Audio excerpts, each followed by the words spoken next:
What is up, Internet family? So I am here tonight with Adam Kokesh, the Libertarian candidate for President of the United States of America. I'm not going to waste any of his time. I'm going to go straight to the camera right now. If you don't know about Adam Kokesh, well, you're going to know about him after tonight. We're going to talk all about it.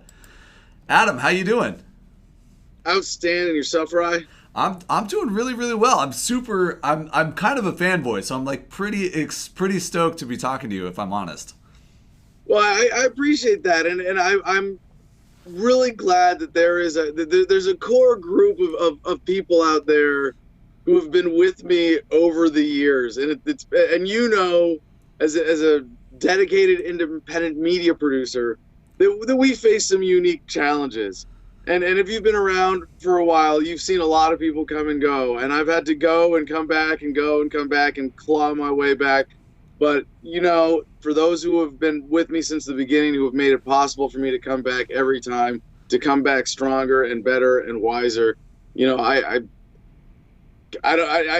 don't know a better, less cheesy way than to say I couldn't do it without y'all. But yeah, that's what it comes down to. Well, I'm glad you still have that kind of appreciation, because a lot of people, like, when they get into a situation where they're on the media and they're talking to people, they do kind of lose that human connection. So it's good you still got that. A big part for me, just if I may on that, a big part of it for me was touring with the book, with Freedom, which I started writing when I was in jail in D.C. for the shotgun incident. When you were writing to me in jail, I sent you a letter. Did you get my letter?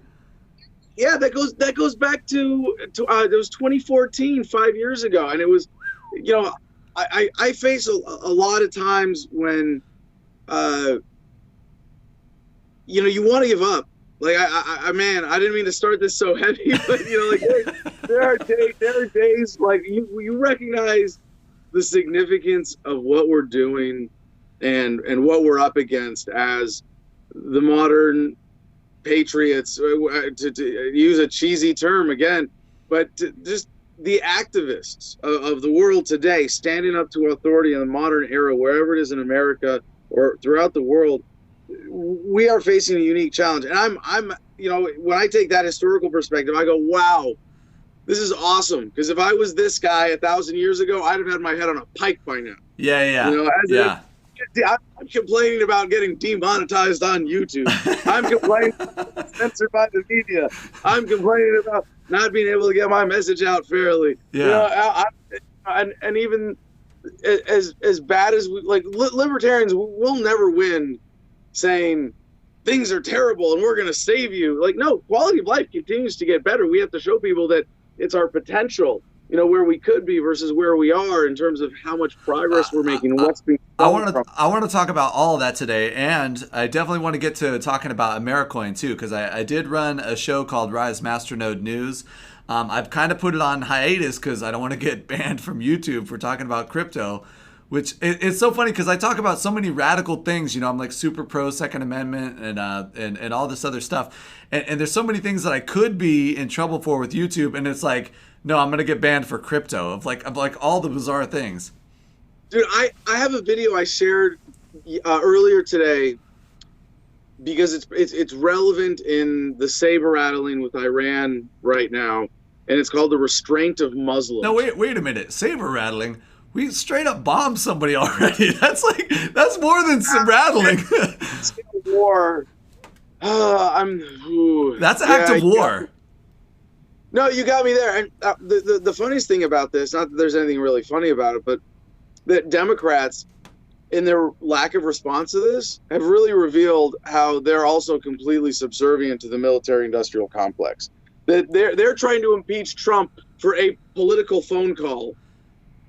Say what you will about that. Have you watched the Truth Factory video about that? No, I don't care. I really don't care. Like I know you're gonna like it. But I probably will. My point is, I don't like to get sucked in to the Trump show. Yeah, it's drama, palace intrigue. We know he's a criminal. We know he's a tyrant. We know he's a gun grabber. We know he has no regard for the Second Amendment, really the First Amendment. That Cheeto Jesus, Cadet Bone Spurs, is just a pile of hypocrisy and lies and contradictions, and really represents the worst of moderate statism. He ran on a platform of socialized medicine. Donald Trump is the greatest trick the Democrats ever played on the Republican. He's a former Democrat running on a Democrat platform with this weird, offensive Republican flavoring, styling on top, and somehow he's the Republican nominee for. It's truly.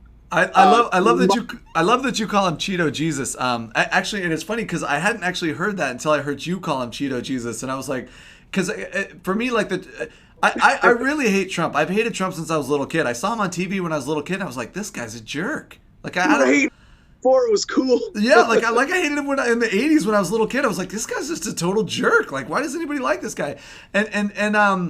But now, like, I find myself, like, a lot of times having to defend him because of this, like, Trump derangement syndrome, which, like, is, like, so bizarre. It's like, and the reason why they're mad at him, like, all these reasons they're mad at him, like, I'm like, did you not see the other option was Hillary? I like, my whole mind is so blown at this point by, like, what's going on in American politics.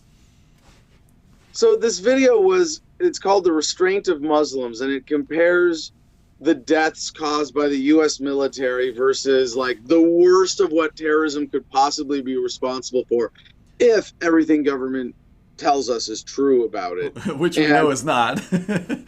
Like it's I did the numbers, like a number of Americans killed by Muslim terrorists or by, everything total in that direction.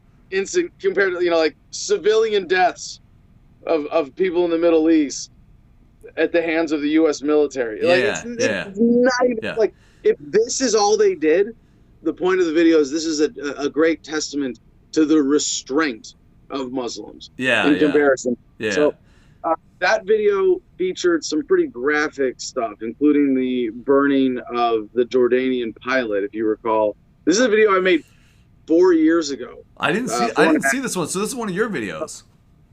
5 years ago. It was February 2015. I made this video. Okay. And it got a couple 100,000 views on YouTube right away, and then it got pulled. Of course. But then it got unpulled. Oh, surprise! Yeah. And then my whole channel got demonetized, and it was still up the whole time. And now it's up, but it has like the strongest warning possible. You have to like click into it. Some people. Yeah. So let's talk about the YouTube censorship for a minute, because I know you've been a media producer for a long time. Honestly, I've been following you since before the DC thing. I was I started following you right away when you got open field tackled at the Lincoln Memorial for doing the worst running man I've ever seen in my life. Jefferson, no, that's the extra irony of it. It's the Jefferson Monument, the great champion of freedom of speech. That was at the Jefferson Monument. Sorry, yeah. The thing that struck me about it is I thought it was hilarious because, like, and no offense, I'm also a poor dancer, so I mean it takes one to know one kind of thing. But like, you were doing the worst running man I've ever seen, and then that cop just like nails you like he's gonna save somebody's life from how bad your running man is. Well, I have to say, for a number of reasons, that was my most successful act of civil disobedience. Mainly because we got the dance policy changed at the Jefferson Monument. You succeeded. Dancing president now. He was actually all the quotes that came out afterwards were just amazing. I had no idea, but he was known as the dancing president. Huh. And it was really cool to see all of that synchronicity come out after the fact. But obviously that wasn't the point, but rather it was to demonstrate the violent nature of government. When government says you can't do something, it means if you do it, violence will be used against you to stop you. Well, what struck me about it was even more than the violence of it is like the arbitrariness of it. Like, because like I think occasionally violence is called for, and I'm like not totally anti-violence, maybe not as much as you are. Also, haven't been in a war, so in your defense, maybe I don't have as much experience in that. But the arbitrariness of it is what bothered me. It's like, okay, here's a guy doing the running man. I mean, it was a bad running man in their defense, but you're just doing the running man. There's no call for being open field tackled on concrete for dancing. I just it was like so bizarre, like to watch the thing. No. If you watch, this is one of the reasons the video of that went so viral, is that I was picked up from behind and choke slammed. The guy grabbed my neck in midair and slammed my guy. And if it wasn't for the Marine Corps martial arts program, And I'm really not joking. And I guess my rugby experience. Yeah. But like, I played rugby in college and for the Marine Corps team 1 year. I was a professional athlete for 2.5 weeks. All right. All right. And in the Marine Corps martial arts program, they teach you how to fall in a combat hand-to-hand situation. And it's tuck the chin, slap the ground. Yeah. And if I had just gone with it, if I just like whiplash my head into the marble. Yeah. Yeah. You might be drinking out of a tube right now or something. Yeah. It would have been really ugly, but I tucked the chin, I slapped the ground. And you see this guy's rib or his knee come into my rib and you go, I didn't know human ribs were so flexible. Like I watched it afterwards, it was like, I don't have any broken bones. Oh, I don't. And I did it. I went to the hospital and got documentation of my bruises, but I was just a little banged up. It wasn't bad. So yeah, like it would have been. I had to touch on the dancing video because that is where I got introduced to you, and I've been following you ever since. But we do have more serious things to talk about here, especially with the imminent war in Iran now. I mean, we're war in Iraq, war in Afghanistan, war in Syria, war all over South America, war all over Southeast Asia. It's like we've been murdering people all over the planet for a century or something. And even before, if you count the indigenous Native Americans, it's so ridiculous. And I feel like... Don't say we. Well, if you pay taxes, you're paying for it. So it is we. If you pay taxes, you paid for it. No, don't pay taxes. Taxes are stolen from you because taxation is theft. There's a I agree. concept. Agree 100%. I agree 100%. But, I mean, if you did pay the taxes at any point, you did pay for that at some point. I want to get into talking about taxes too. If you have a tumor on your ass, and that tumor is how'd you know? You in order to kill you, you don't say, "Well, I'm killing myself as this tumor." No, the tumor is a distinct entity with a will that's contrary to yours, and that is the best analogy for government in this case. Just because the tumor that is government is leeching off of the body politic does not mean this part of it. We are not our government. America is too good for this government. It's not just semantic. It's really important to separate these concepts. No, I do agree with you on all of that. But I mean, a lot of people do pay taxes voluntarily as well, and yet they're still like anti-drone strike. But they're like happy to like write in there, "Oh, I'm doing the right thing. I'm paying my income tax," and it's like, dude, like we just murdered like all these kids with white phosphorus. Like how are you doing the right thing? Sending them a check? I don't. Maybe I'm a radical. I don't know. But I wanted to get more into like the detail of the fact that, it's been such a charade, the two-party politics over the last. I mean, when the Republican Party robbed Ron Paul in 2012, and then the Democratic Party robbed Bernie Sanders in 2016, and now here we are going into 2020, and everybody's like, oh, if we just vote, Cheeto Jesus out, or if we just, it's like.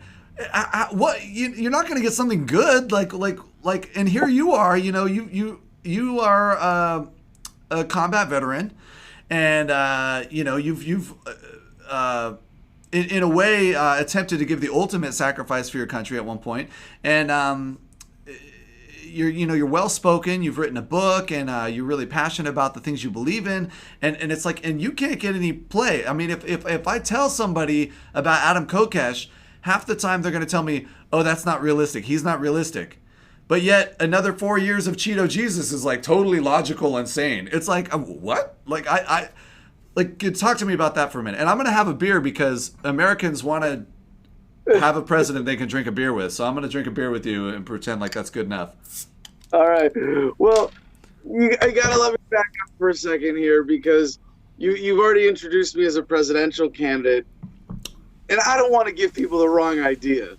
Okay. Because you have to be some kind of psychopath to want to be president of the United States, to even as someone with good intentions, a benevolent dictator to think that you can put on the ring of power and somehow you will magically not be corrupted by it is insane. Yeah. My platform is based on throwing the ring directly into the fire. It is not for me to be president. Yeah. It is true that I am technically running for president, But it would be much more accurate to say that my campaign is turning the federal election into a referendum on whether or not the federal government should be allowed to exist at all. And my platform is to resign on day one, become custodian of the federal government, not the president, and take the government through a bankruptcy process, just the federal government, a peaceful, orderly, responsible bankruptcy process that leaves us with 50 independent states and up to 562 sovereign native nations. We get to reclaim our independence. We get to take back what has been stolen from us, our birthright, and we're going to get to the Americoin part of this eventually, of course, in this interview. I'm really excited that you're the first to get into this with me in any kind of detail. And it's everything that's been stolen from us. We're going to liquidate the assets of the federal government. We're going to write off the debt. The debt is not a legitimate debt. The federal government's debt to foreign banks, governments, and corporations primarily is illegitimate because you cannot force someone to pay for something that they did not have a say in. When you turn 18 and you've never had a chance to vote and you are saddled with the share of the national debt that you're going to be forced to pay off for the rest of your life, that's not a legitimate debt. There's no such thing as a social contract. I can't force a contract on you that you didn't voluntarily sign on to. Yeah. That's the heart of it. And I've seen so many other, well-intentioned candidates in this Libertarian primary, but as Henry David Thoreau said, for every 1,000 striking at the branches of evil, there is one striking at the root. And this is the campaign that strikes at the root, that is centralized, coercive government, and says, look, libertarianism has been presented wrong for decades. Yeah. It's not a political message. We are playing their game when we pretend that it's about this issue, that issue. Nonsense. This is not a political message. It's an ethical message. Yeah. You own yourself. This is the foundation of the non-aggression principle. It's wrong to use force, fraud, or coercion to deprive someone of life, liberty, or property. Simple as that. Don't lie, or don't hit, don't steal, don't kill. It's not unless you're a cop, an IRS agent, or a soldier. These are universal ethics. When you violate them, we hold humanity back from our potential. And so the answer is not to play their game of politics and endorse this centralized authority and say it's this issue, that issue. No, or government should this or shouldn't that. Nonsense.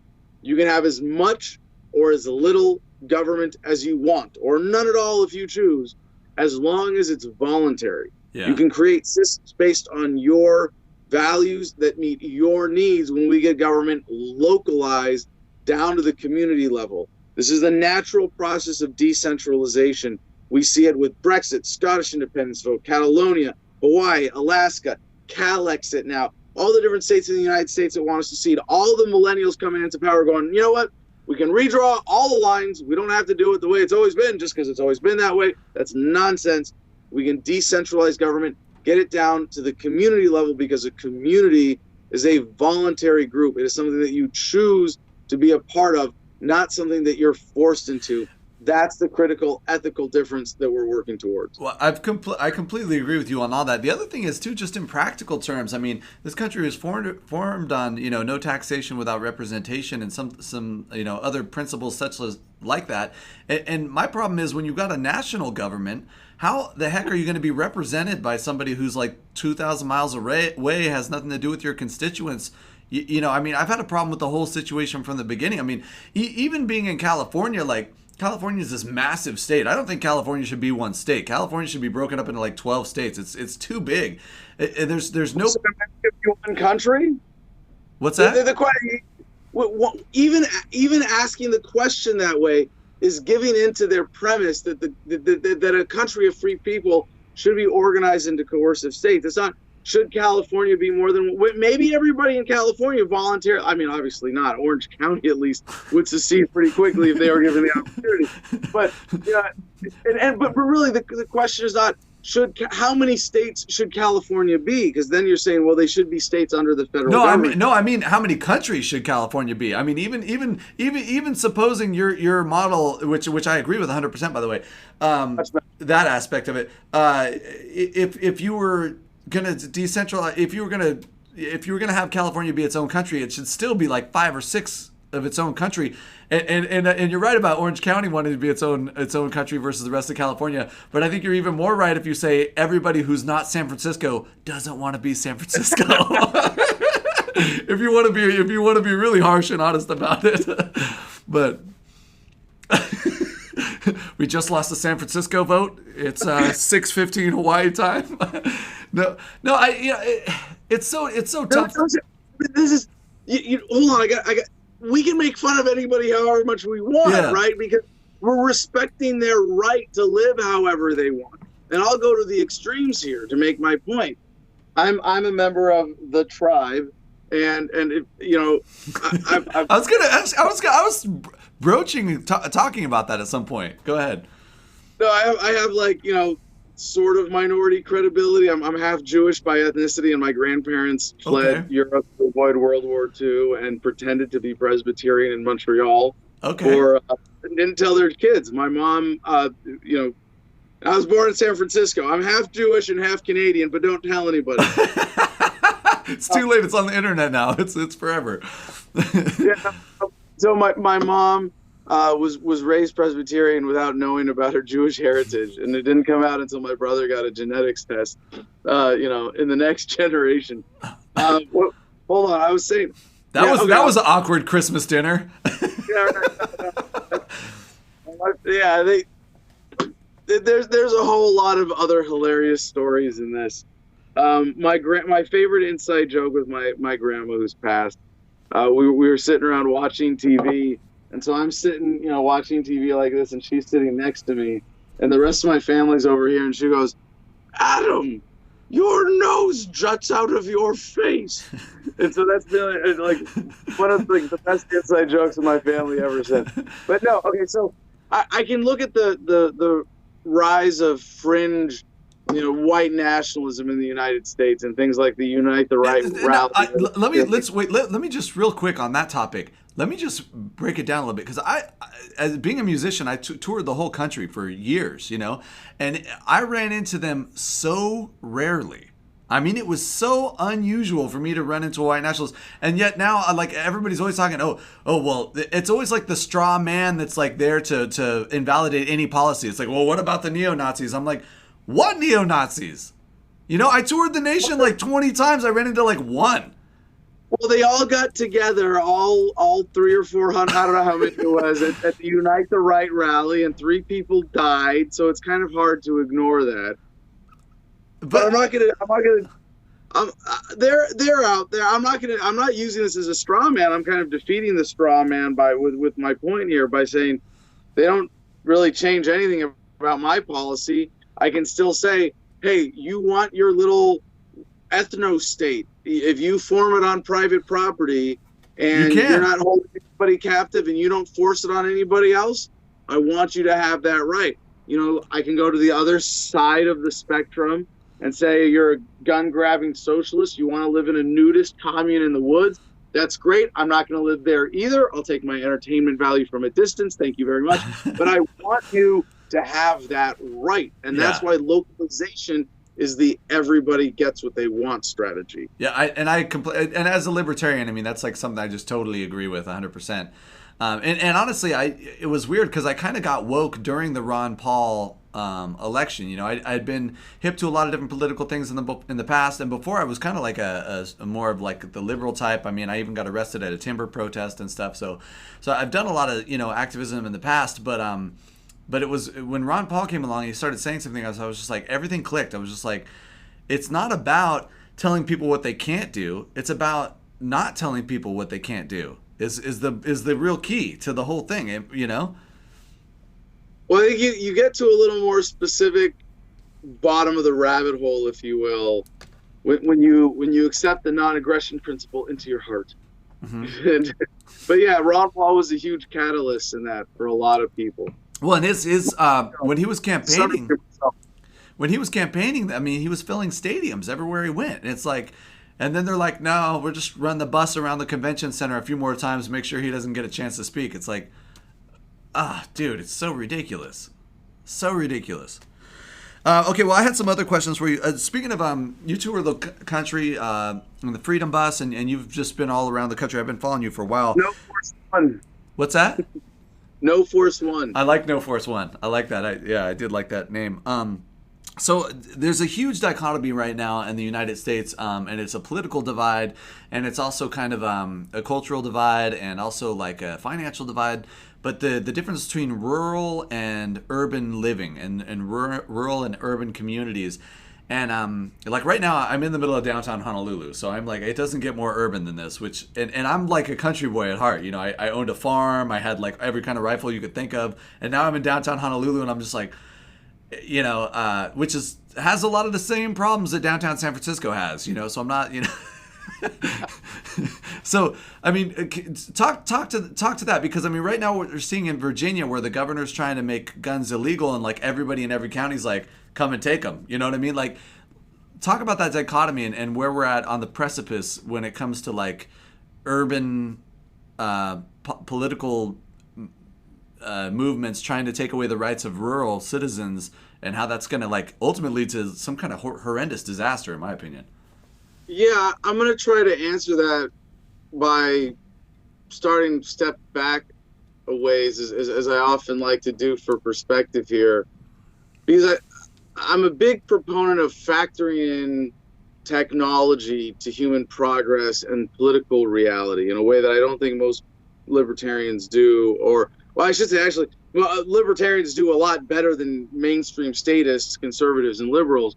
But that I think I've really uniquely incorporated into a long-term political view. And one of the things that I start with is the understanding from Professor Steven Pinker, at Harvard University, who wrote the book Better Angels of Our Nature and did a great TED Talk on the subject called The Surprising Decline in Violence, in which he shows irrefutably, academically, that not only are we living in the most peaceful times in human history, you are less likely to die today at the hands of another human being than ever before in human history, but also that violence follows a kind of predictable, decay curve and is on the decline throughout all of known human history. And I connect this at a very fundamental level to the development of intelligent life in the first place, that, multicellular organisms beat out single cellular organisms, and human societies that are able to cooperate are able to outcompete and out-survive and reproduce human societies that are always at conflict or war or internal strife, or have extremely high crime or low regard for morality, things like that. But also that technology really drives this. And we have gone through this period of industrialization technologically over the last, you could go to the development of agricultural technologies, from hunting and gathering to indoor plumbing to electricity. All of these things have motivated living closer together. And one of the things that has corrupted that process, obviously, is government and the financial system. So you have a manipulation from, like, if you look at New York City, people shouldn't live this closely together. Like, it's insane. This is not a natural phenomenon. People are not meant to live this way. Why is the incentive there for people to live that way? It's because there's a fountain of money in the middle of the city called the Federal Reserve System. Yeah. They create an artificial incentive to live closer to that, to the centers of money, because the centers of power, because they become concentrations of money.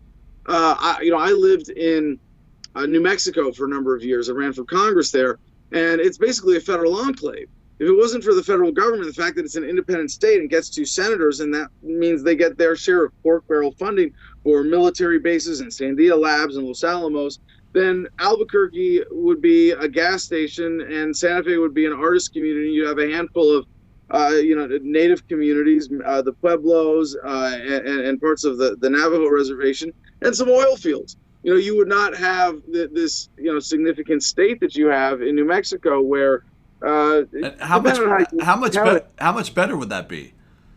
Yeah, well, you would. What that represents, you look at it, oh, hey, that's good for New Mexico, more people, more money. No, because what that represents is a huge distortion of the economy, which means that economic resources are being taken away from where they need to be to go to the waste and distortion of government spending and militarism, whereas that money could go to feed hungry people, to house homeless people, to meet real human needs, the way it would flow naturally in a market based on providing the most efficient means of delivering goods and services based on market actual demand. And instead what they're doing is taking our productive capacity through this rip-off of the Federal Reserve System, diverting economic resources to serve their needs, to serve their ends. And of all the people behind the system, now to connect it to your question, there have been a number of incentives to even more than that, artificially accelerate that process of shepherding people into cities away from rural communities to make them easier to control and exploit. There are all sorts of theories about population control and eugenics. I don't endorse any particular theory, but you look at the facts, wow, there are a lot of really sick motivations. You look at vaccines, the manipulation of the health industry, the development of the American wage slave, where the average working American that's on paper employed is working for government half the year. That's insane. And by the way, this concept of 100% employment being the objective, that's ridiculous. In 2020, no, the goal should be 100% retirement, economic freedom, independence, entrepreneurship. That is what I'm talking about with this campaign. And we'll get to the AmeriCoin part because it's an important It's coming. part of it. It's coming. It's down the list here. It's taking back what has been stolen from us, and it's keeping us in this wage slave mentality as opposed to breaking free. And I think we're doing it anyway. So again, to really answer your question, I would say that we're in this second wave of technological development, if you want to break it up into just first and second waves, perhaps, where the technology is empowering decentralization. And we are escaping geographic restraints that in the past have incentivized or even made it possible to incentivize living denser together in urban areas. I live on 10 acres in the middle of nowhere, down 3 miles of private dirt road in the mountains in Arizona. That's how I like to live. That's how I like to live. And that's more and more accessible. The tiny homes movement, people living on the road, working in the gig economy, being able to work from your phone. So I've got solar power out there. I'm totally off grid. Solar power. Telecommuting. Work is optional. Like that's how it should be. And like I'm at the point where I like to joke and say that I'm retired.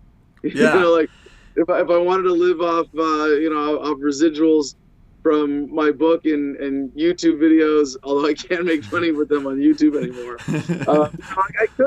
I could retire and have enough money to support a family and keep building. So speaking of being demonetized on YouTube, have you tried any of the alternatives? Are you on Steemit? Like what's your experience like with that?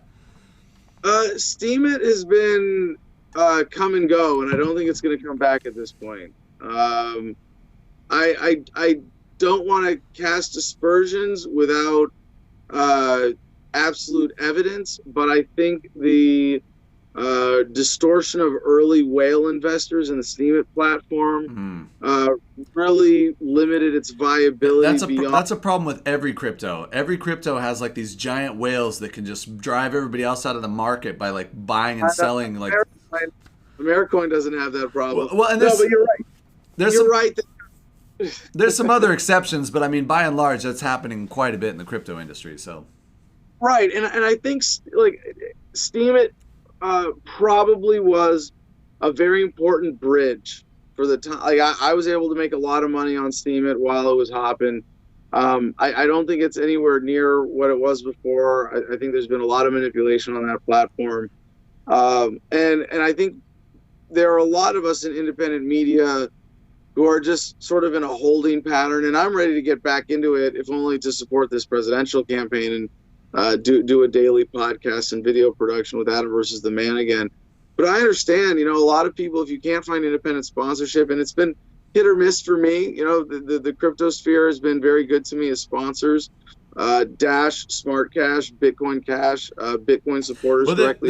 There's a big Venn diagram between crypto and libertarianism in general. So you're kind of playing to your base right there. Absolutely.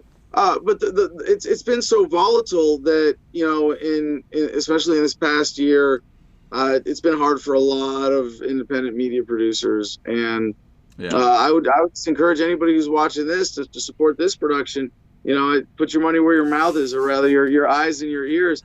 The technology is amazing, but it means nothing without deliberate, conscientious use. And I really hope that everybody who's watching this right now, who's enjoying independent media, is doing something to support independent creators, because we couldn't do it without active audience. And it's so tough too, because like on the one hand, I feel like we're like this tiny little David fighting the Goliath of like Fox News and CNN that are just like total garbage. I mean, there's like, if you took the sum of everything good about Fox News and CNN, you'd probably get like 5 minutes a day or something. I mean, it's just such garbage, both those channels. And but then on the other hand, you've got like these giant multi-million productions like Game of Thrones that are just like awe-inspiring, like in their like vastness, you know. And it's like, it's just so weird because it's like we could have been heading to this utopia, this YouTube utopia, you know, and instead it's like, no, Google came in and said, no, you're demonetized, no, you're banned, you know, and for so many ridiculous reasons too. It's I wanted to talk, speaking of corporate media, one of the big problems that I have with corporate media is that they're like completely anti the Bill of Rights. And that's a huge issue for me. And it makes it very difficult for me to watch anything on corporate media without like, you know, having a lot of anger and anxiety. How do we take back the narrative? I mean, people don't realize that the Second Amendment overwhelmingly protects women and children in particular. Physically, we know the stats now, like in Ireland and UK and Australia, where they eliminated the Second Amendment, every stat of violence went up, especially against women and children. And it's like people aren't talking about, they're like, oh, guns, you don't need assault rifles, we got to take the guns, you know. And it's like, and everywhere they take the guns is like these crazy demilitarized zones like Chicago, Washington D.C., LA, New York. I mean, these are the worst places in the country. They have the strictest gun laws. It's like so obvious to me if you just look at the stats. How do we take that narrative back from the corporate media that are like, everybody's like, oh, if you're pro-gun, you're pro like a kid going into a school and shooting it up. It's like, which is like literally the opposite. But how do we take that back? Well, I think a part of even how you frame that, and I know this is going to sound really pedantic, but that's fine. You say the Second Amendment protects. No, the Second Amendment, no. And to make it about the Bill of Rights is to say we should have a strong central authority that needs a check on its power on paper that we're just going to hope that it respects. And if you look back at American history, it is best to describe the framing of the Constitution as a counter-revolution to the American Revolution, which was to overthrow an empire, declare independence, and set up a federation under the Articles of Confederation that was in place before the Constitution from 1776 to 1789. Yeah. That the creation of the strong central authority under the Constitution. I just have to let you know right now during this part of the show, all the millennials are playing like Pokemon or something. They're like, and we're out. Well, no, I don't think, I think this is I think even to the ADD crowd, this is a really simple, fascinating counter history that has immediate implications. And I'm not some, stuffy professor going, oh, you got to learn about it. No, just they're lying to you about that too. Yeah. Like, yeah, no kidding. Yeah. And right, even to hear you say, hey, it's about the Bill of Rights, I think that's the wrong framing. Well, obviously the Bill of Rights is based on our inalienable human rights that the framers were talking about, No, they were the excuse. They were the fig leaf for the Constitution. The founders were the people who said, screw you to the king. The framers were the ones who screwed it up, the counter-revolution. They created a new central authority. And to say, to even give credence to that premise that Bill of Rights protects you. Like, well, protects you from what? From the government. Well, why do we have something that we need protection from? Why is the protection built into its document, not something independent? And why is it completely ineffective? Lysander Spooner said the Constitution, be it one thing or another, has either authorized the tyranny we are currently experiencing or been entirely useless in preventing it. In either way, is unfit to exist. Yeah, so I can't argue with that. Our rights are from a document. Like, I'm a felon. I don't have gun rights anymore. No, they're not rights under the system. They're privileges that the government can take away. Yeah, that's part of the problem, is that we have endorsed this concept of centralized coercive authority that is denying us now the right to declare our independence. Well, our inalienable human rights. Right. So I think that's really it, is asserting it in a way that transcends nationalism, transcends the document worship, that transcends the endorsement of the authority of the government in the first place. Completely with you. Okay, so having this conversation with you, it doesn't come across as often as as I would certainly like as a giant nerd who runs a Masternode news show. But it's clear that you're like a technologist, you're into technology, and you're got your finger a little bit more on that pulse than you're aware. So I just wanted to like drop a few things that I've been following that I'm like super excited about, because rather than, for me, the focus has been not about where we're at or where we could go or politics or all that, although I spend way too much time thinking about it. It's very frustrating and causes anxiety and rage too in me. And I mean, the fact that we had, Cheeto Jesus and like Hillary, Vince Foster, wiper email server Clinton, it's like, come on, dude. Like, these are the worst choices in the universe. But so for me, I've been more focused on like, how can we just like supplant it completely with technology, and that's one of the reasons I've been so into crypto. So have you heard of FarmBot? No. So check this out. FarmBot is an open source robot that looks like a giant 3D printer that can grow all of your vegetables for you automatically. It's all automated. It's the website is farm.bot. It's super cool. What about have you been following the renaissance about thorium reactors? Nope. Okay, so in the 60s in Oak Ridge in Tennessee, they built a thorium-based nuclear reactor.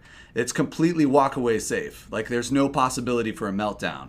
And they had it running for 7 years. When they got the valve stuck in the open position, which is like the most horrible thing that could happen, it just ran at peak efficiency.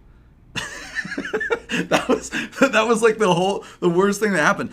And basically thorium as a fuel is almost free. It's everywhere on the planet. It's everywhere. It's like super ubiquitous. So we could have basically free electricity right now. And the reason we don't is because when Nixon was running for president, he was getting a sponsorship from California, and California had the plutonium nuclear industry, and so he intentionally shut down the thorium reactor as soon as he got into power. Yeah, this sounds like a Who Killed the Electric Car story. Totally. It was just straight up corruption. And it's funny because the inventor of the nuclear reactor, like the guy who invented the very first one, he's like, we have to immediately stop everything we're doing and go with this other one. And they're like, you're fired. His name was Alvin Weinberg. Anyway, there's a great documentary called Thorium 2017, if you haven't seen that. And going on, I have seen the epic rap battle of history between Thanos and J. Robert Oppenheimer. Okay. I have not seen that, so I have no frame of reference. No, that's my nerd out hobby. Is I'm a big ERB fan. I'll sit there and just watch like an hour of epic rap really? Yeah. I can't.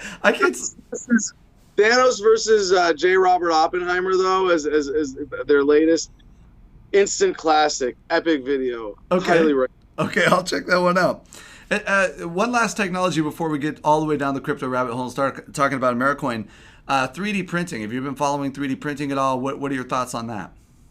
Well, I followed it much more closely when I was doing a 3-hour live show back in 2013, 2014, when the technology sort of first exploded on the consumer scale, and there was more access to it. I had one of the rudimentary 3D printers in my basement in Virginia. What'd you have?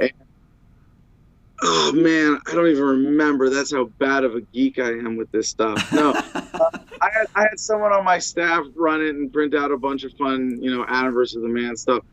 And I could be wrong in my opinion here, because it's certainly only informed from a distance. But I think there is a greater leap coming in 3D printer technology that we haven't seen yet.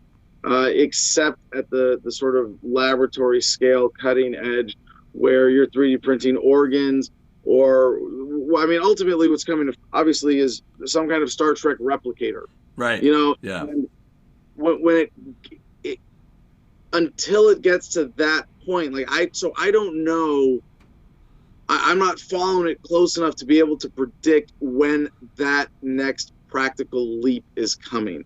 Until then, I think it's going to be of a relatively limited application until you get to the point where, maybe at a Walmart, you have a 3D printing station, and, it's at that level of consumer convenience. You can walk up at the anything store and get anything that they don't even have in stock, perhaps. Yeah.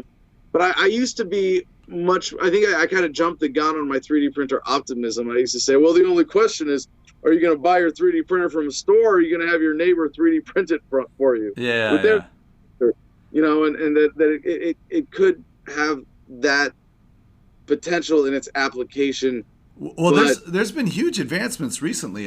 Some of the new ones now, they auto level the bed, and I mean it's really, they've taken a lot of the nerd factor out of it. I mean, when I first got into it 6, 7, 8 years ago or whatever, I mean you're a serious nerd. You're in there with your soldering iron and like a micrometer, and you're like trying to do all this stuff. You don't get much out of it. Yeah. Although the Ghost Gunner, even as just a home controlled 3D mill for making gun parts, like that was a major practical leap. He released version 3 today. Oh, the Ghost Gunner. Ghost Gunner version 3 got released today. I came up in my feed because that's one I follow. Yeah. Very cool. Well, and So, the 3D printed. Get into it. Is it time to like get back into 3D? I think it is. I think it is absolutely. The latest Prusa is like crazy, like easy to use, reliable, and like you can do a lot of stuff with it. It's got like 5 heads, so you can print like 5 different materials, and like so some of them can be conductive, so you can print like electronics and stuff. Like it's really come a long way in the last like 3 or 4 years. So the Ghost Gunner though, I wanted to talk about that specifically because there's kind of a Venn diagram between 3D printing and technology and libertarianism and printing guns. And I've been following that space heavily, and there's a lot of people. I'm in the middle. Right in the middle. So there's a lot of people now. There's a lot of 3D printed guns. Like they're printing AK-47 lowers that have shot like 1,000 rounds without failing. So that's a thing that exists now, and people don't even realize. They're like, oh yeah, plastic gun, we don't have to worry. It's not. No, it exists right now. They're making lowers right now that could run 1,000 rounds without failure. So I mean, it's like. Okay, so you print it wrong and you run 800 rounds without failure. That's still a pretty serious weapon, you know? So, I don't know. Okay, let's get to crypto because I do think that's going to be the way to lead the revolution on all this technology. What is your crypto experience? How did you first get in? What excited you about it? Kind of give me the beginnings of Adam versus the Man in crypto. Yeah, I've been a fan since the beginning, since I first heard of it. I wish I could say I was a better investor. I spent all my $5 Bitcoins on the Silk Road. But I believed in promoting by usage and circulating the crypto, and I promoted it with Adam versus the Man. I've had a lot of crypto sponsors over the years, and I was a day trader, just on BTC-E.com back in the day when that was one of the leading, websites, just trading in between, Bitcoin, Litecoin, Feathercoin, Namecoin. There were like 8 maybe prominent cryptos at that point. Yeah. And at a period when Bitcoin was at about $800 for a couple weeks, I was able to double my holdings just doing day trading. And I'm always tempted to get back into that, like, man, if I could just obsess over the numbers every day again, like I used to, then maybe, but no, I haven't gotten back into it since then. And I've just always been a user, supporter, and a bad investor. But if I had $1 for every time somebody told me they spent 1 Bitcoin for like 1/8 of weed on Silk Road, I would have $1 million just from that. I mean, so many people I talk to, they're like, oh yeah, I had a Bitcoin like 7 years ago. I bought 1/8 of weed. I'm like, well, if Bitcoin's worth $8,000 now, they're like, ah. Yeah. I don't regret it like that because I knew the potential. Yeah. I realized what I was doing the whole time. I think it's not me that I regret those decisions. It said I wasn't just better, safer investor in general. So you were day trading for a little while. I did day trading too, but I found that I was going nuts. Like I would wake up at 3 a.m. and be like, I gotta look at all the prices, because it never goes to sleep. Wall Street, it's 9 to 5 Eastern Standard Time. Crypto's 24/7. So if you see a 10% price drop on some coin, is worth more than that. You know what I mean? It's like you could all of a sudden lose your whole life just like clicking next. Yeah, that's why I had to get out of it. That's why I got out of it too. Same thing. It's so funny. So AmeriCoin, you're talking about just. it was fun while it lasted, but I knew it wasn't sustainable, and it was going to get old really fast, and then be this obsessive thing. But yeah, I was on my phone, every hour checking the charts. Yeah. It can be a really really unhealthy thing. That's why I stopped. So let's talk about AmeriCoin. You're talking about stewardship of what's left of the federal government as we dismantle and make every state its own country or whatever, which I'm fully with you on all that. And a lot of people are like, oh, that sounds crazy. My first question is, how are we going to transition from where we are today to that without, riots in the street and chaos? Because that's I think a valid question. Also, we have riots in the street. That's true. I mean, what happens around really brutal police killings, Black Lives Matter, the Unite the Right rally, some of the anti-immigration and pro-immigration protests, even just around Trump rallies, you see a lot of violence. Yeah, that's because they're being forced to fight over a centralized system. Yeah, you decentralize it now. Liberals and conservatives don't have to meet on the street as enemies. They say, "Oh, so you live in a liberal state? Isn't that nice? You live in a conservative state. I hope that's working for you." Yeah. And you don't have to be enemies anymore. But the question, of how it's achieved is certainly more relevant when you go, well, this is a kind of radical platform, but it's really not. With a little perspective, again, the federal government of the United States of America is not going to last forever. How's it going to end? Are we going to apply a solution as big as the problem, or bury our heads in the sand and hope that government spares us in its violent death throes as it desperately clings to power? I say we apply a solution as big as the problem here. And what I'm talking about is actually extremely moderate in at least two very obvious senses. One, in the sense that state governments are still going to be massive corrupt institutions. This isn't a cure-all. Oh, so this is just a step. So you've been to California? Yeah, no, I'm not big. I chose Arizona very carefully. That I'm very happy about. So, in that sense, it's very moderate, in that I'm not forcing a centralized plan on anyone. You can have whatever you want at the state level. And there will be a period of transition for every critical service. We're not pulling the rug out from underneath anybody. Even IRS agents, you think, no, they're not going to get their right hand cut off on their way out the door. They will get a severance package and an opportunity to transition. Damn it. This can't be about vengeance, Ryan. We have to put that on the guns. This is about de-escalation entirely. I was favoring more the Jesus approach. We just go beat them with a stick for a while. No, there may be a big igloo involved in all this, but I think I'll come to that. There's a question that I get a lot, which is this platform constitutional? And my answer is heck no. It is not constitutional. That's kind of the point. Right. We are appealing to the higher authority known as the Declaration, which says we have not only a right but a duty to alter and abolish systems of government that no longer serve us. The other way that this is extremely moderate is that there are, well, let me ask you, do you know how many people work for the government in the United States? It's so vast, especially here in Hawaii. There's like every branch of the military, and then you've got all the education, and you've got all the it's so insane. Okay. So the U.S. population is about 330 million, 22 million employees of government at the state, local, and federal level combined. Do you know how many of those work for the federal government? No. I'm sorry, one of my lights went out. I'm going to adjust the other one. It's okay. You look good on the screen, so you're good. So there are 22 million total. Uh-huh.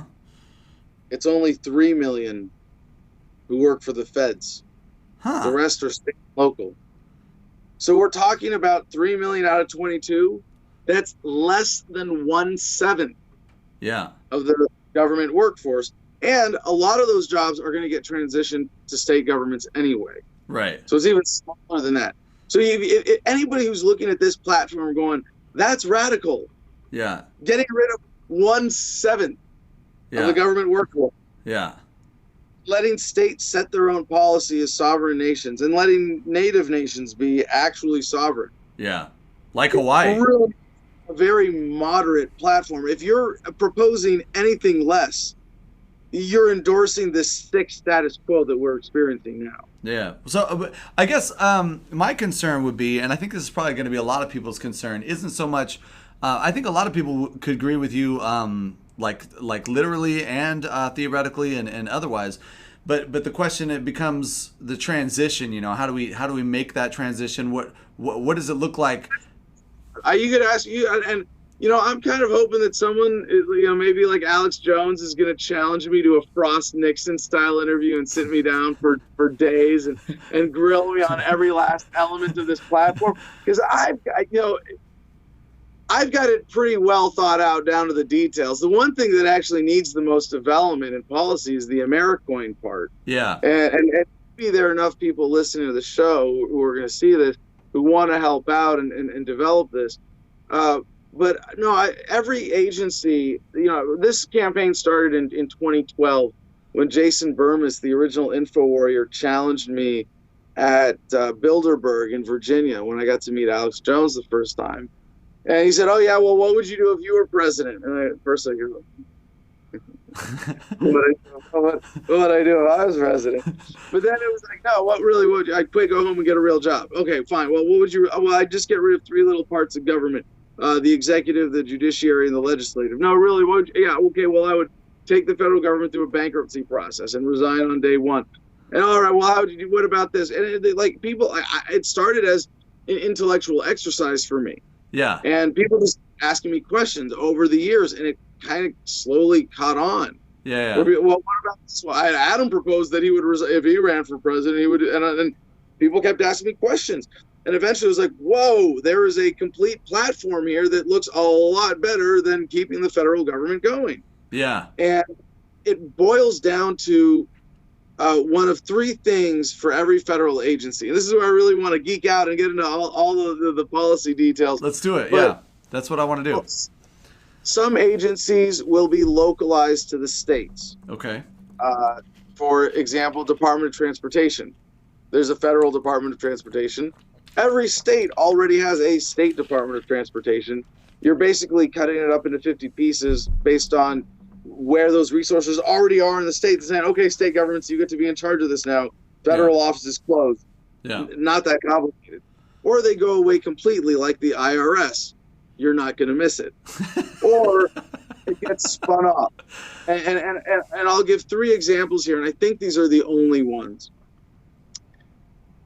First is the Department of Records. And this, I know that's not a real department, but we might take the Library of Congress, for example, and let that be the repository for all the records from all the agencies that we close and transition through localization, because we get to release all the documents. No more secrets, no more lies. We finally get to find out where Jimmy Hoffa is buried, who killed Kennedy, and whether the earth is really round or flat. Just kidding. I believe you, NASA. But then, wait a minute. I believe the Earth is round, but I do not believe NASA. There's a big difference between those two things. I trust NASA about that one thing. Yeah.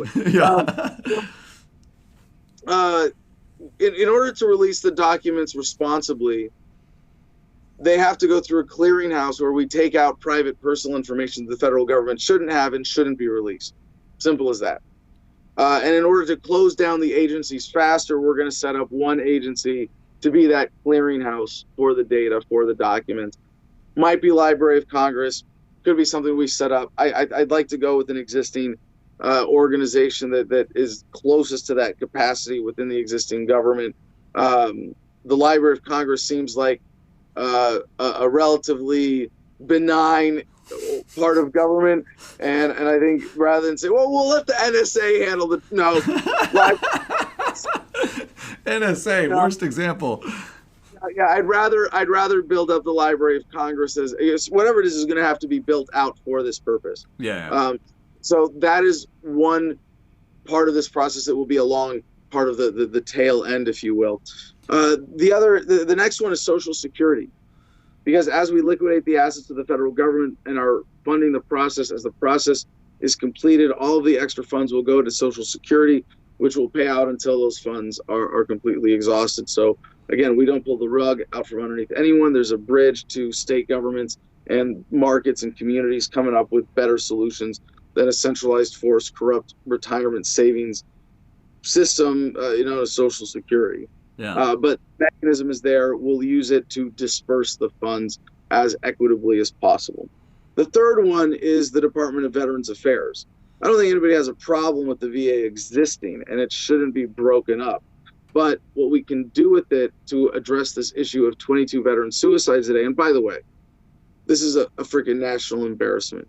If there is anybody running for president who doesn't have a serious solution to the problem of veteran suicides, they should not be taken seriously. I went to the VA and was told after 5 minutes with a shrink to get 5 prescriptions just because I told them I was having trouble sleeping. Walked out of there with a little brown paper bag. 3 of those 5 had suicide listed as a side effect. And I said, I'm not going to take these. I just smoked cannabis to manage my symptoms. And that might have saved my life, because those pills that they're pushing are actually killing veterans. So part of the beauty... That kind of dovetails with what we were talking about earlier. We were talking about the school shooting thing. It's like people are like, oh, we got to be anti-guns because of the school shooting. Almost all these school shooters are on some kind of crazy meds, or they just came off of those crazy meds, or they're changing their crazy meds. And it's like, dude, like that's obviously the problem, Anyway, sorry, go ahead. Yeah, no, so you end the drug war because we immediately cease enforcing all federal laws on day one. States are going to have the ability to outlaw drugs if they want to, but they're at least going to have to start from scratch. And it is one of the most offensive contradictions in America today that we have 22 veteran suicide, and the most effective treatments for PTSD are kept illegal. Obviously, cannabis is halfway legal now. In fact, in some states, they've made it so legal that it's not even fun to smoke anymore. But also MDMA. So you've been to Oregon. Time in Texas. But no, but MDMA and psilocybin therapy, are great potential treatments for PTSD. That I shouldn't say potential; they're great treatments. Yeah, psilocybin in particular. I think that there's so many mental issues that psilocybin it's just so clear that it could make a huge impact on somebody's life. In it for the pharmaceutical industry, we can't let it be legal. Anyway, what I want to see with the VA is to have it spun off from the federal government with an endowment, and we give every single veteran in America one ownership voting share on a blockchain. So you end the drug war, give the VA to the vets, get the bureaucracy and the politicians out of the way. I guarantee you're not going to have 22 veteran suicides today. You might get down to 20, which would be a step up from where we're at now. So way lower. I'm being facetious a little bit, but so tell me about Americoin, because one of the things that I've heard you say on a couple other interviews is you're talking about liquidating federal assets, selling them, and then turning that into, because the American people have been robbed for a century now of through the IRS and the Federal Reserve, and it just it's so insanely maddening once you start going down that rabbit hole and looking at it. You're just like, literally 90% of the money I've ever made has been taken from me and given to Dow and Monsanto and General Atomics, and it's like, dude, I would have never gave my money to them. So talk about that liquidation process and Americoin. Is it going to be a masternode coin? Do you have any kind of fundamentals about the actual crypto itself? Well, first of all, I'm really glad you bring it up like that, and I am shocked that based on what I am proposing, that more people have not challenged me on this part of the platform, because it really is one that requires a specific understanding of blockchain technology and crypto and what it's capable of. Now, of course, in order to be applicable in a way that is easy for the average person to use and understand, you have to make it accessible in a way that you don't have to understand those fundamentals.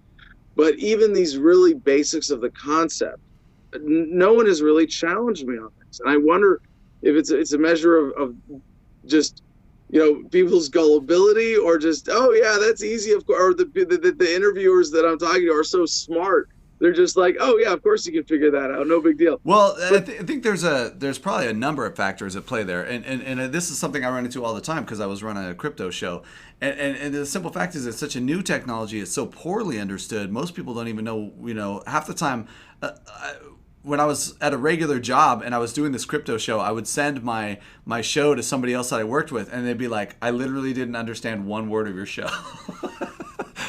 So yeah, so maybe there's that fear among people interviewing me of not looking like they don't know what they're talking about. But Bitcoin has already been such a brilliant proof of concept. You can propose something like this, and people go, they'll engineer the back end of that. That makes sense. yeah, But the idea is pretty simple, and it came out of me asking the question, well, if we take away the federal backing from the Federal Reserve System, we can't use the dollar anymore. We don't want to, yeah, but we need to accomplish. I'm taking on the responsibility of a bankruptcy agent, and I have a fiduciary responsibility to pay back the true creditors of this bankrupt institution. And it's not, like I said, the foreign banks, governments, corporations that own so much of the debt on paper. It's the American people. How do we return the assets directly as possible to the American people? And as much as I respect the arguments of the Bitcoin maximalists, I do believe that we have a unique opportunity and a unique function here that it would really not be appropriate to use Bitcoin for, because it's in a system with existing biases. So in a sense, one of the criteria for this new currency is that we'd have to be starting from a clean slate. And the exact mechanisms are honestly, to a certain degree, over my head. I don't know what kind of node system or hash rate or, those types of things are really appropriate to achieve those goals. What I've done is lay out the clear policy directive, and I've spoken to enough experts who go, oh yeah, there are plenty of ways that you could do that. It's not that complicated. The complicated part is in the execution of the policy and the distribution. So the basic concept is that every American gets 1,000 Americoin tokens issued by Social Security number. That is now the only currency that the bankruptcy agency of the federal government accepts for the liquidating assets of the federal government, including all of the land in the western states that the federal government owns. And it's about half the land. You look up the map of this. yeah. I've it's seen really, it. Yeah, yeah. We're really, of the western half of the United States, the federal government claims to own about half the land. That is land that is the birthright of humanity, but especially of Americans, that's been stolen from us. Well, and what about all the prime real estate that's on all the different military bases? That too, of course, has to be included in this. So we liquidate the federal assets in a way that we are immediately providing a new currency mechanism that is backed by those assets. And it may be that this launches a currency that has a unique staying power that is going to be viable for, I don't know, perhaps hundreds of years. The transition out of fiat currency may have a critical role in it. It might not.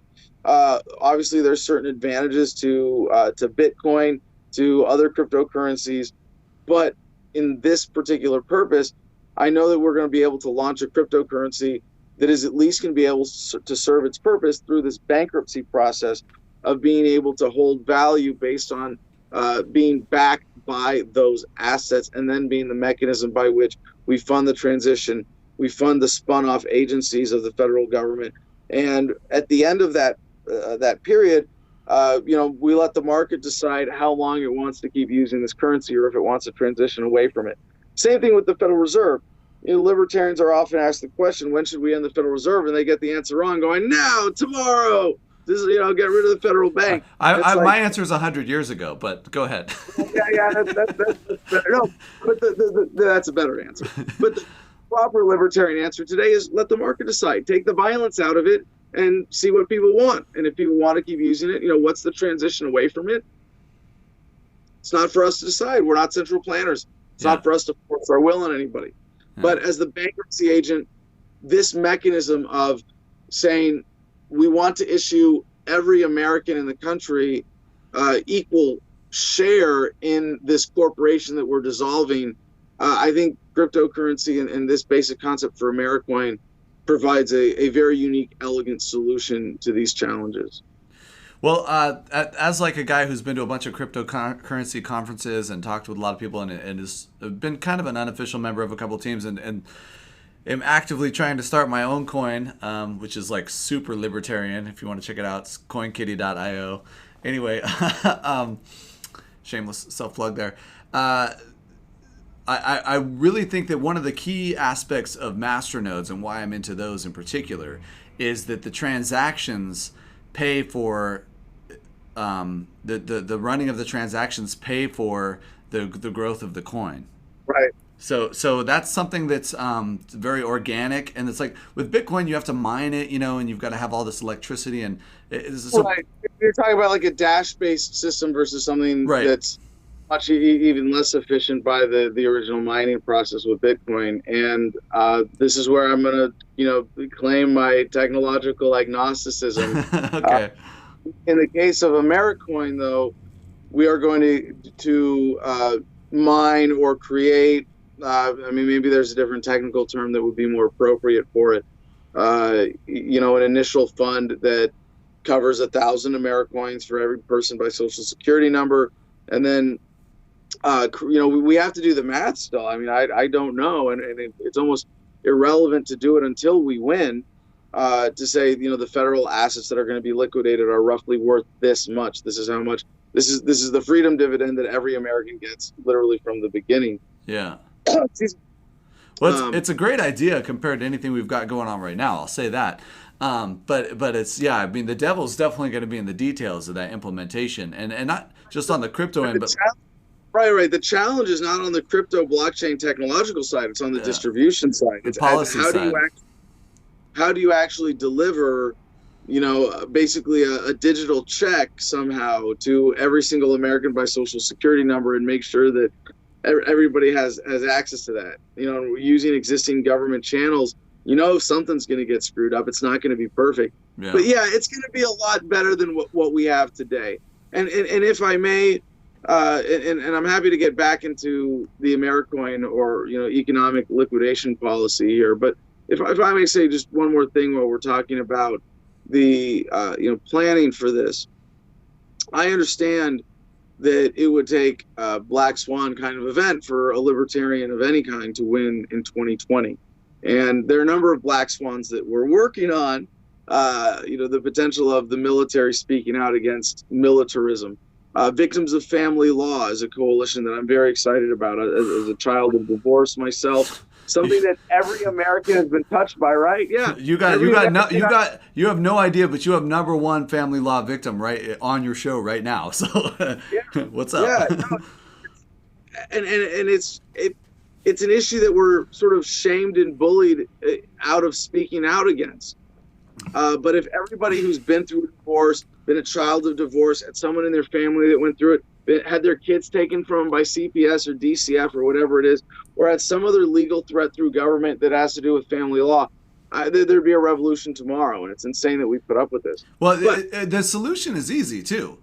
Just anytime there's a divorce, no matter what, unless somebody literally has multiple felonies or something, 50-50. That would get to the heart of it. And our coalition director for victims of family law, Chris Cole, actually just launched a campaign for equal shared parenting. That's a big part of it. Should just be 50-50, everything, all the assets and the kids, and then from there on, pound sand, do what you're going to do.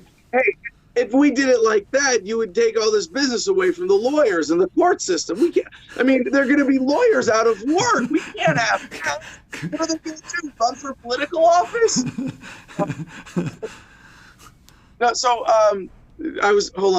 so anyway, for 2020, I think what we can do without a black swan is have a breakout year for the Libertarian Party with a fundamentally radical platform like this.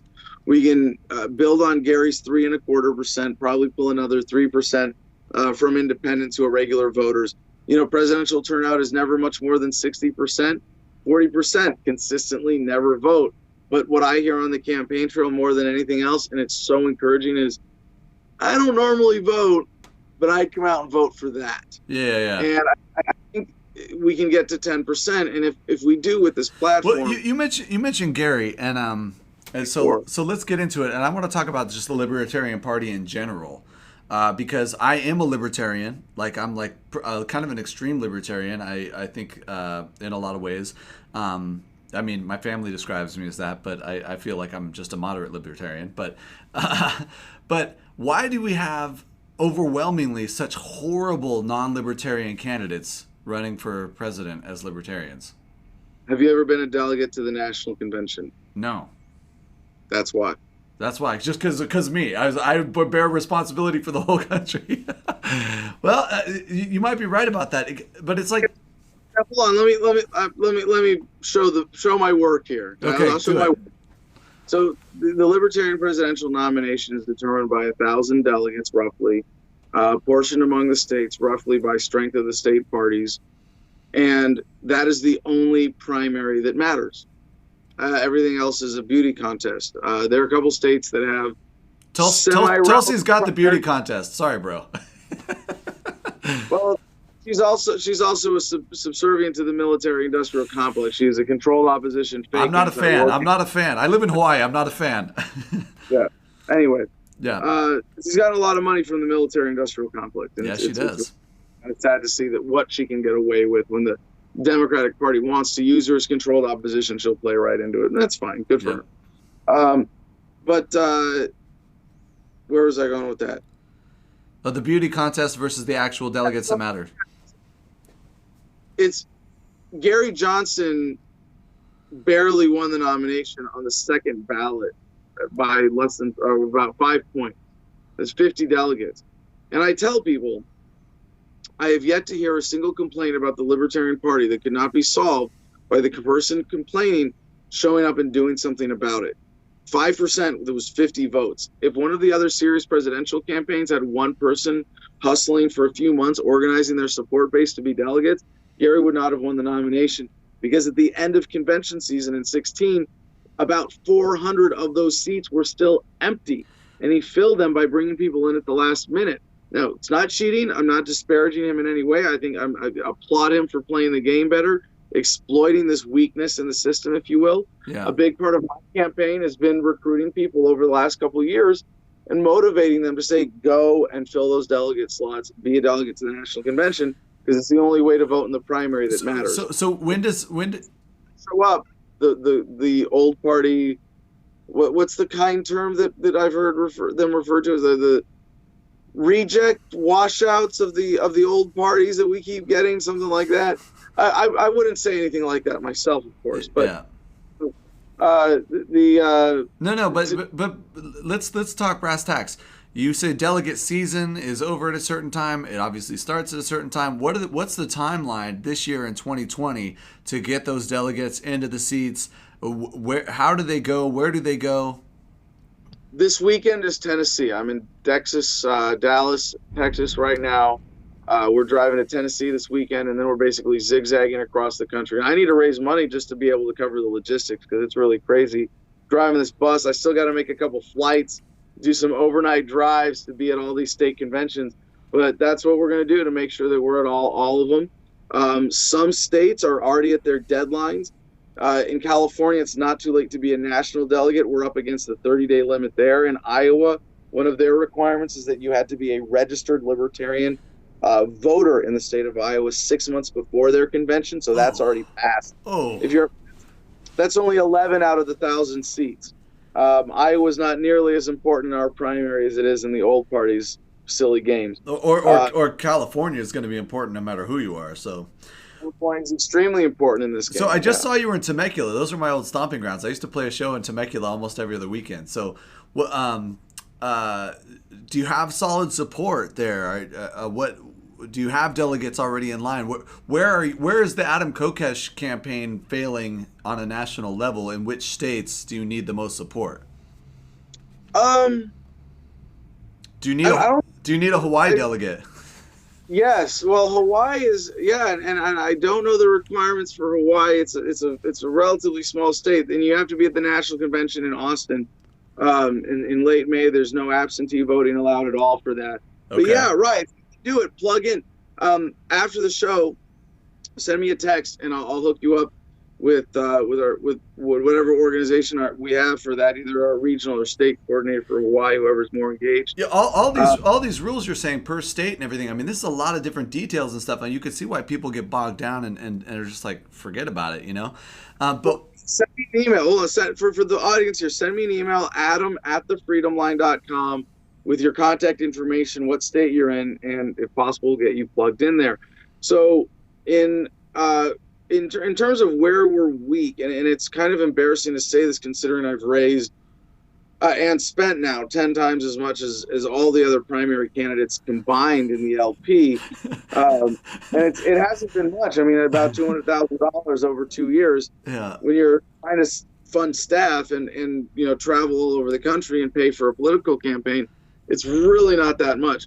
We have the organization. We have the people. The one place we're failing is fundraising. Okay. And it's to make money to staff up, to get our people organized, to make sure that we have people making the phone calls all day to get the people who signed up to be delegates plugged in where they. Oh, I lost you.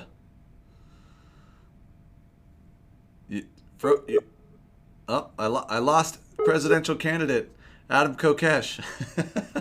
You must be getting another Skype.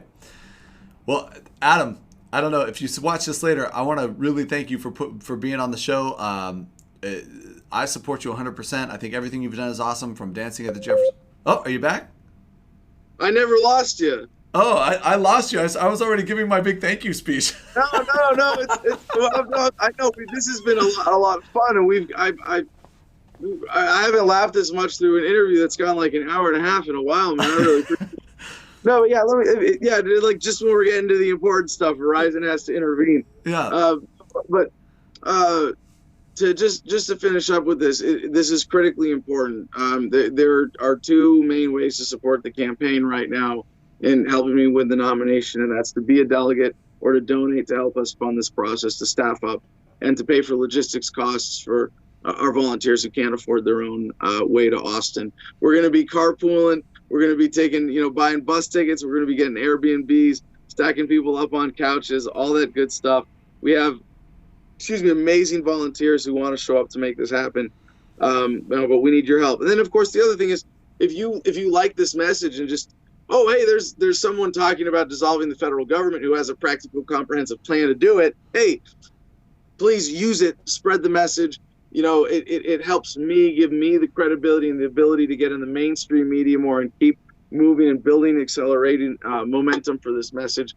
But also just as a tool of waking people up. If you can use this to get people to read freedom, to talk to you about freedom, to think about this message of love and peace and respect for each other's rights, then I'm just honored to be included in your activism. Oh man, well that's what I can do. I've been doing a lot of video production over the last couple of years, and I feel like my show's gotten slightly better. I got higher resolution and better internet, and like basic nerd stuff, like kind of in line right now. So I really did want to support in some way, and I am going to look into being a delegate here in Hawaii.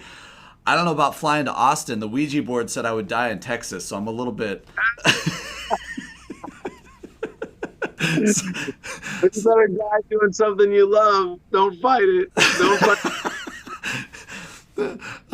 I don't know. It sounds like my own personal 9/11 to go to the Libertarian convention in Austin, but yeah, man. So is there like a website? I mean, so you want people to email you, but is there a website where it's got like the list of like which state delegation ends when and how people need to get in? You can look up your own state party. You just Google Libertarian Party of whatever state, and some of them are much better organized than others, and they have their rules very clearly on their website. Some of them don't even have their conventions, event pages up on Facebook yet. It's the whole.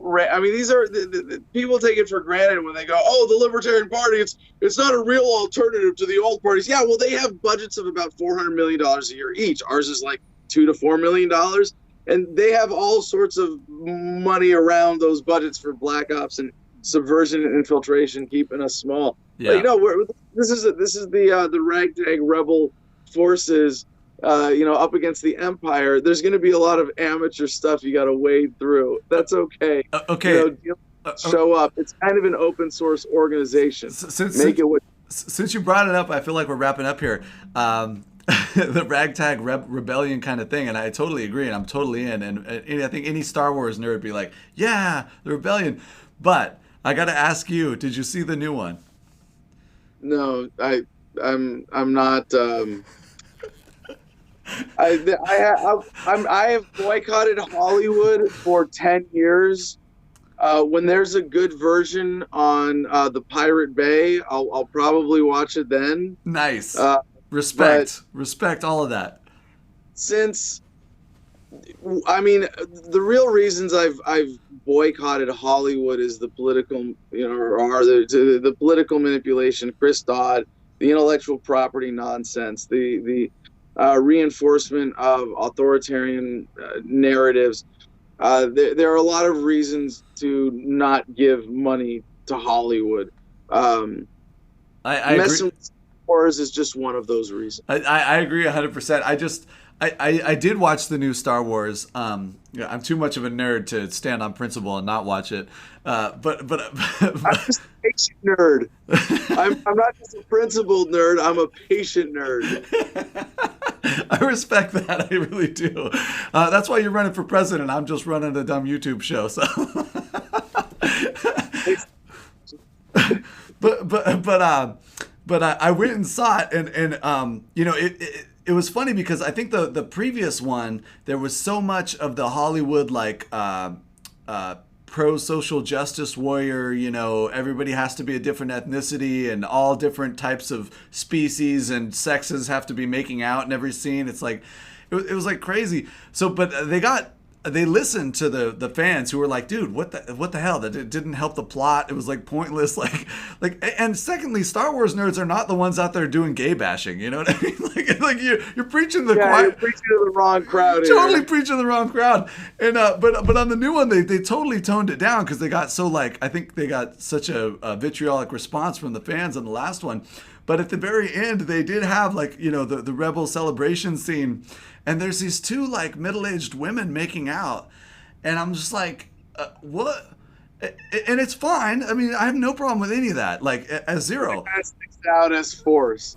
It's totally forced, and it was funny because it's like, you've been to war. Were there a lot of middle-aged women out there in the trenches? I'm just did somebody take their parking spot at Whole Foods? What are they fighting for? Hollywood. Stop giving them money. I agree. So join me in boycotting Hollywood, please. I agree 100%. Hey, Adam, thank you so much for all this time you spent, man. I'm hoping the video quality comes out great. I'm going to upload it as soon as we're done here. I'll ship you a copy on YouTube and BitChute, and I'll put it up on Steemit.